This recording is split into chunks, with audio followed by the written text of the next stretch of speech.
In this video, we're talking about and reminding ourselves of what function notation is, and then we're going to review how to evaluate with function notation. So remember, function notation is whenever you see like an f of x, or it could be a g of x, or a k of x, or an h of x. They can use whatever letter they want here, but it's going to have like a variable with it. And this is not f times x, remember, this is f of x. And when they use that, they are trying to name your function. Like just like people have names, functions can be named as well, and that's how they name them. Okay, so like if you see an f of x, this would be the function f. And it is a function of x, okay? And so when you are evaluating functions, what you're doing is finding the value of the function at a certain point, okay? And so what we're going to do first is just kind of look at graphs and look at how it relates to the graph. And so in these first problems, it says write each of the points using function notation, okay? Now, I actually gave you the equation. I'm going to relate it to the equation in a minute. But to begin with, what we're going to do is just rewrite each of these coordinates using this notation, okay? So the thing that you do have to remember is, and we've talked about this before, but f of x is the same thing as y. So when you write something in function notation, you're actually using that concept. So like if I had to rewrite this coordinate right here in function notation, well, I'm going to find the x value and the y value, and then I'm just going to put it in that form. So for this point right here, if I look at what the x and the y axis is going by, the x axis is, that would be like 1. So this would be the coordinate, 1, and then the y value, well, this is actually a 4, so that means that's 2. So if I take that coordinate, the x value is 1 and the y value is 2, I'm going to rewrite it in this form. So the function, whenever I evaluate it with the x being 1, so f of 1, when the x value is 1 of my function, what is that equal to? Well, what is the y value? It would be 2. So for this function, when x is 1, the y value is 2. So that's what we're going to do for all these other coordinates. So if I rewrite the next coordinate or point in function notation, well, when the x value is 2, the value of y is 4. So f of 2 is equal to 4. Okay, then we keep going. So the next one. Well, for this point right here, when the x value is 3, the y value is 6. So f of 3 is equal to 6. So another way that you can kind of think about this is the value of the function at 3 is 6. Okay, so then we have 2 more to do.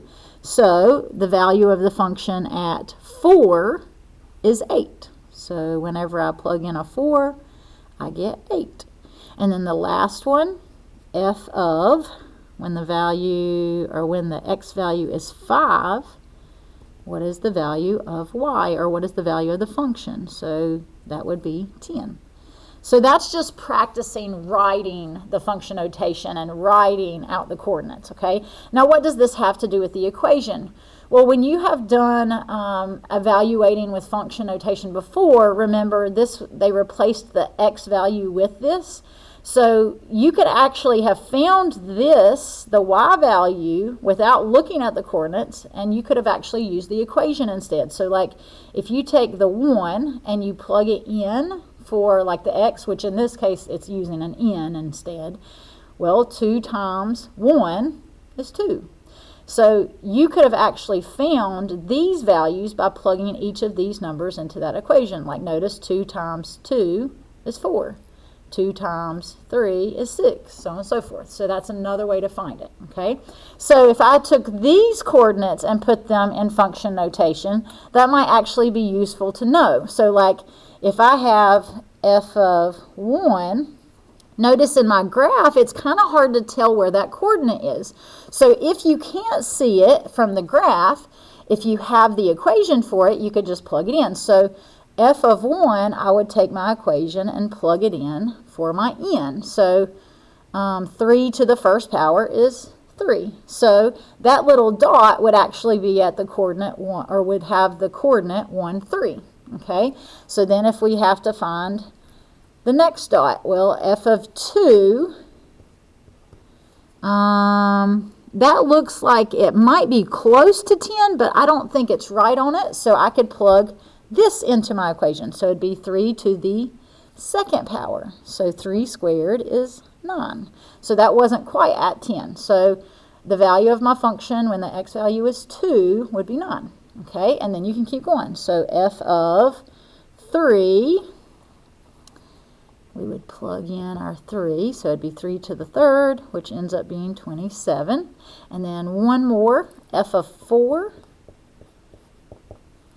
It's actually kind of hard to see that one too, so we could plug in the 4, and we get 3 to the fourth, which ends up being 81. Okay, so that's kind of just introducing it, all right? So you would have noticed you could get it from the graph at times. It's easy to tell, but when it's not, you have to use the equation. So now we're going to just practice using the equations to evaluate the function. So if you're given an equation and they ask you something like this, notice instead of the x, they have a 4. So what you're going to do in the equation is plug in the 4, okay? So if we're finding f of 4, we would take our equation, we would write it down, just like that, and then instead of x, we literally erase our x, and then we're going to plug in 4, okay? And then you can just type that in the calculator, you can simplify it. We will eventually be simplifying these by hand once we learn more about exponent rules, but for right now, you can just type it in the calculator. And so you would find out that the value of the function when the x is 4 is 633. So then the next one, it says that we have to use this function to find f of 0. So that means I take my equation and I'm going to plug in a 0 where I have the x. So it'd be 2 times 9 to the 0 power. And so a rule that you're going to learn is any number to the 0 power ends up being 1. So the 9 to the 0 power is 1.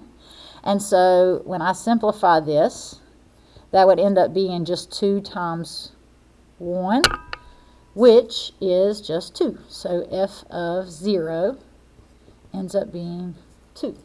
Okay. So notice the theme is you're plugging the value in for x, because that's what they've done in the equation. Okay, so just a couple more. So if we had this equation and we're finding h of 1, we're going to take our equation, we're going to copy it down, and when we get to the x part, we're going to put a 1 instead of the x. So I would take 2 to the 1 plus 2 power, all of that's in the exponent spot, so make sure you keep it in the exponent spot, and then minus 3. Okay, so if you wanted to simplify this part before you typed it in, it would be 2 to the 1 plus 2 is 3, so it'd be 2 to the third power, and then minus 3. Okay, and you could simplify this. 2 to the third is 8, and then 8 minus 3 ends up being 5. So the value of the function when x is 1 is 5. All right, so then last one, we got this equation and we're finding what the value of the g function is now. Remember I said they named them with different letters. So the value of the g function when the x is 2. So we take our function and instead of x, we're going to plug in a 2. So copy it down, it'd be 2 times 4 to the negative times whatever we're plugging in. So negative times x, which is negative 1 times x. Plus 2, okay? And when we do our exponent rules, we will definitely be able to simplify that one by hand, but for right now, if you want to just type it in, you can, and you would end up getting, like as a fraction, it'd end up being 17 over 8, or as a decimal, it'd be 2.125. So that is how you evaluate functions using the function notation.